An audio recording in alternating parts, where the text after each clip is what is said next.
दोस्तों नमस्कार, मैं योगेंद्र योगी आपके अपने YouTube चैनल सेफ इंश्योर्ड में आपका बहुत बहुत स्वागत करता हूं। और आज मैंने सोचा कि जितने कमेंट्स आते हैं उस पर चर्चा की जाए, उसमें कुछ देखा जाए कि कौन सा ज़्यादा इम्पोर्टेंट है जो शायद आपके भी काम आ सके। तो हमने कमेंट तो बहुत देखा, जैसे कि मोबाइल नंबर कैसे अपडेट करें, अपडेट कर सकते हैं। इसके बारे में मैंने हालांकि इस YouTube में समझाया हूँ, लेकिन उसके बाद भी अगर लगता है कि मुझे और भी जानकारी चाहिए तो आपको क्या करना होगा कि मोबाइल नंबर को ऑफिस में अपडेट कराने के लिए, मोबाइल नंबर हो या फिर ईमेल आईडी हो, ऑफिस में जाके आप ऑफलाइन बीओई से मिलकर संपर्क करके इसको चेंज करा सकते हैं। दूसरा, आप देखेंगे सर जी बैंक मैनेजर से लोन लेते टाइम दबाव में एसबीआई लाइफ इंश्योरेंस पॉलिसी करवा दी थी। ये प्रॉब्लम होता है। आप जब भी किसी बैंक में जाते हैं अपने लोन के रिक्वायरमेंट के लिए, मुझे लोन चाहिए या फिर और भी कोई अच्छी सर्विसिंग लेना चाहते हैं जिसमें ज़्यादा बेनिफिट हो, तो ये बैंक मैनेजर्स या फिर स्टाफ को लगता है कि इसके साथ साथ अपना भी कुछ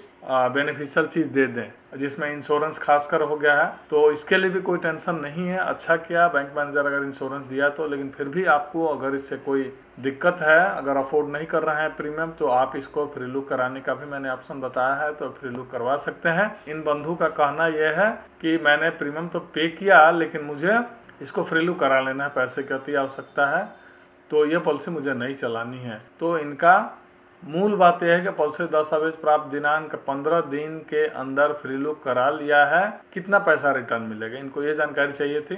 तो रिटर्न के मामले में आपको बता दूं कि आपने जितना प्रीमियम जमा किया है वो सारे मिलते हैं, लेकिन अंतर यही होता है कि उसमें जैसे आपने जीएसटी तो एक्स्ट्रा दिया ना प्रीमियम के अलावा, तो वो कट जाएंगे। और यदि एज एक्स्ट्रा लगा होगा, मतलब आप क्वालिफाइड व्यक्ति नहीं होंगे तो एज एक्स्ट्रा प्रीमियम लग जाता है, वो कट जाएगा। या फिर कहीं हायर एज होगा तो उसके लिए मेडिकल वगैरह आते हैं तो उसके चार्जेस कट जाते हैं। चूँकि इसमें आपका एज नहीं पता है मुझे, तो कोई बात नहीं, पूरे पैसे आपके अकाउंट में रिफंड कर दिए जाते हैं। तीसरी देखेंगे कि हाँ, Aditya Birla capital guaranteed solution पर वीडियो बनाया, कोई बात नहीं, इसके लिए मैंने बहुत सारे वीडियो बनाए हैं गारंटीड प्लान में। और यूलिप पर भी, उसमें ULIP plus wealth, Aspire wealth भी हैं।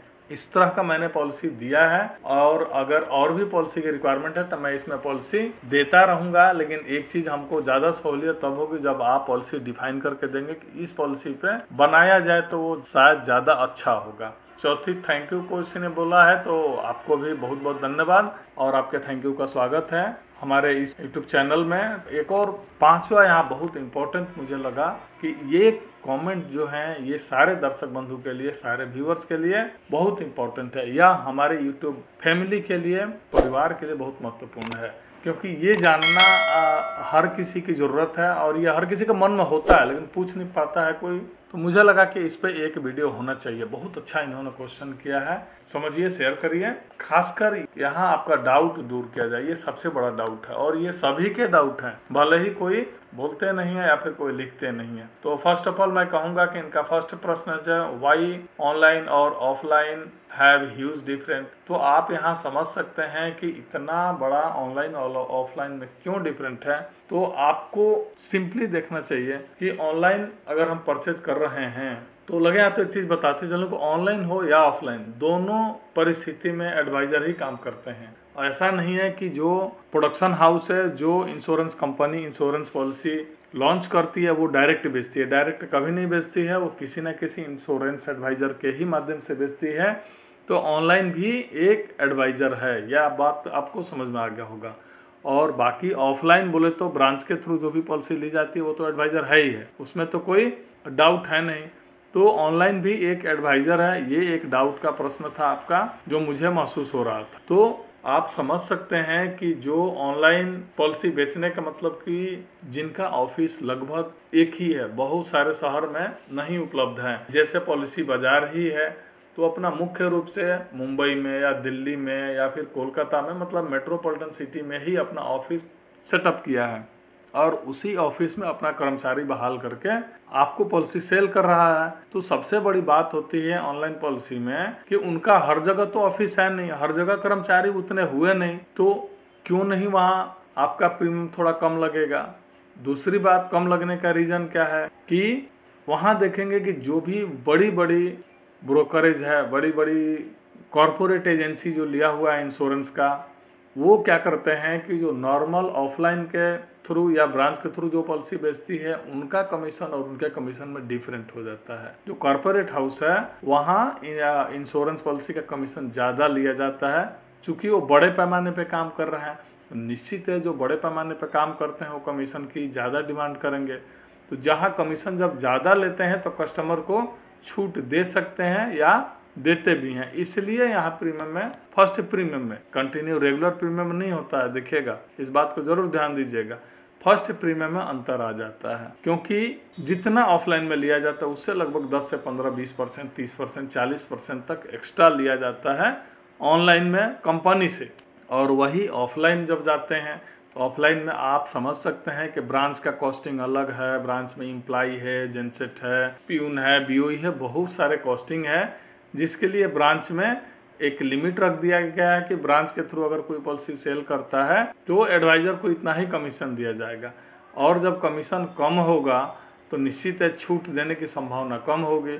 अब उसी में कोई बड़े एडवाइज़र है वो छूट दे देते हैं, ये अलग बात है कि हमने फर्स्ट ईयर प्रीमियम में 5%, 10% कमीशन आपको कम करके दे दूंगा। तो ये एक बड़ी बात हो जाती है।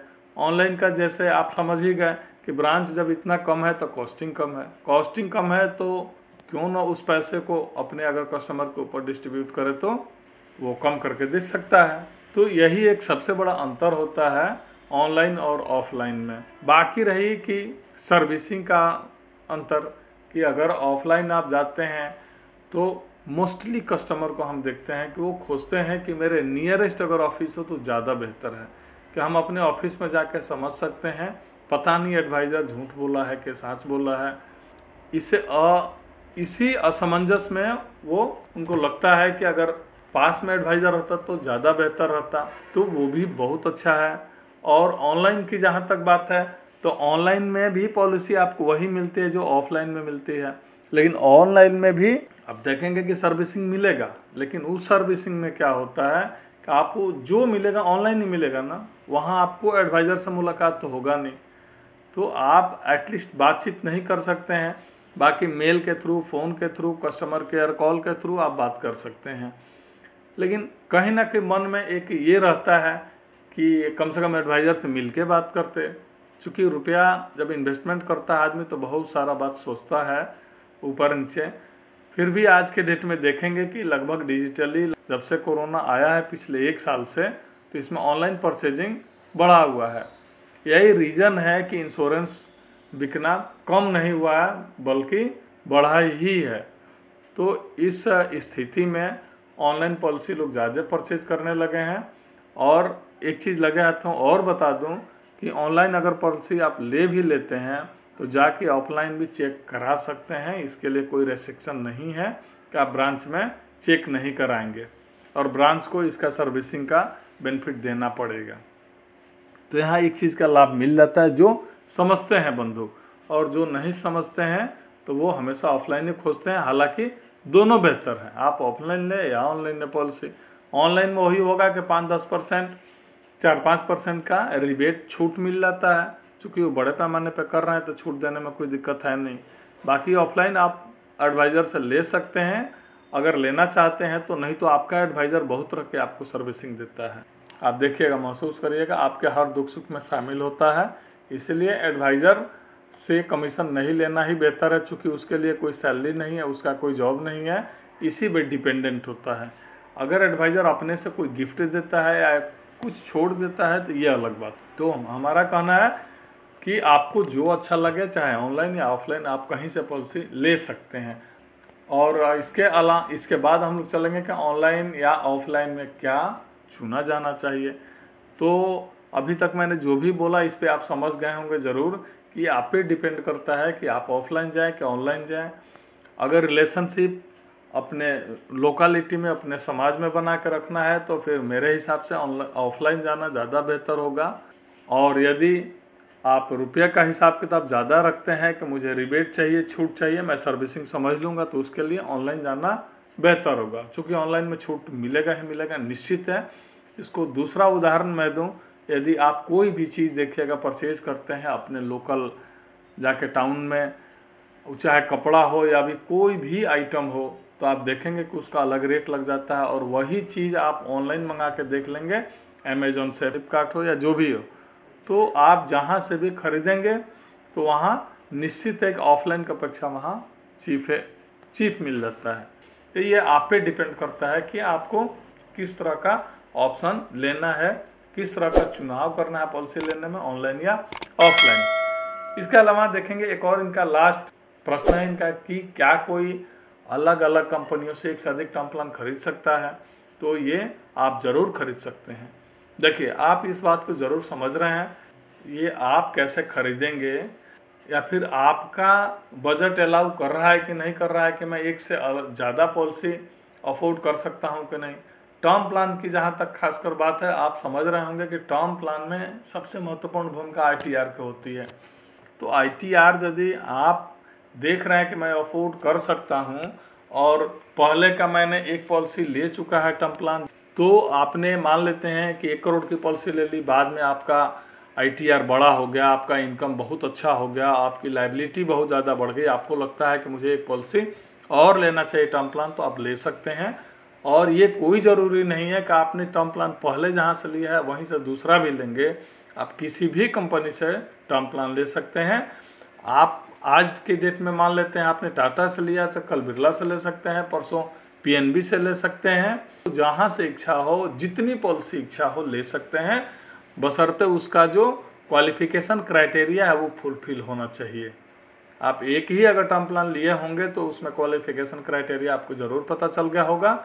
तो इसके आधार पे आपको पता चल जाएगा कि मुझे कितने बजट का और कितने तरह की टर्म प्लान चाहिए, कितने रुपये का टर्म प्लान चाहिए।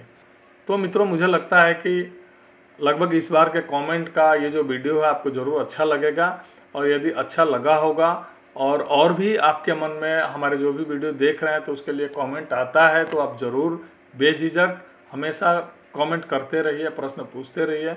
इससे क्या होता है कि मेरे को भी लगता है कि क्या क्या लोगों के रिक्वायरमेंट है, किस तरह के लोगों के मन में प्रश्न उठ रहे हैं, ये मुझे कैसे पता चलेगा अगर कमेंट नहीं करते हैं तो इसलिए मैं बोलेंगे कमेंट ज़रूर करिए और हर वीडियो पे कमेंट करिए, ताकि मुझे पता चल सके कि उस वीडियो में क्या कमियां हैं, क्या अच्छाइयाँ हैं, ये भी मुझे पता चलता है।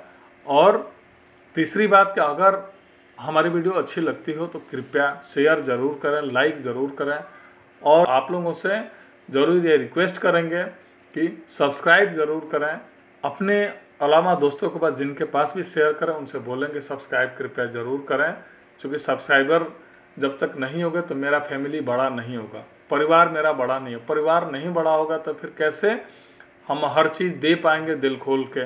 मुझे समझ में नहीं आता है कि जब व्यूअर ही नहीं होंगे, आप परिवार ही मेरे नहीं होंगे, तो मैं किसको समझाऊंगा, क्या समझाऊंगा। इसीलिए क्या और किसको समझाऊं, इसके लिए मेरे पास कमेंट बहुत आना चाहिए और सब्सक्राइबर होना चाहिए, जो सबसे महत्वपूर्ण है यूट्यूबर के लिए। यूट्यूबर को सब्सक्राइबर हो गए, कमेंट आने लगे, समझ लीजिए कि सारी जो ज़रूरत की चीज़ है रिक्वायरमेंट फुलफिल हो गई। तो मित्रों नमस्कार, जय हिंद, जय भारत, नमस्कार।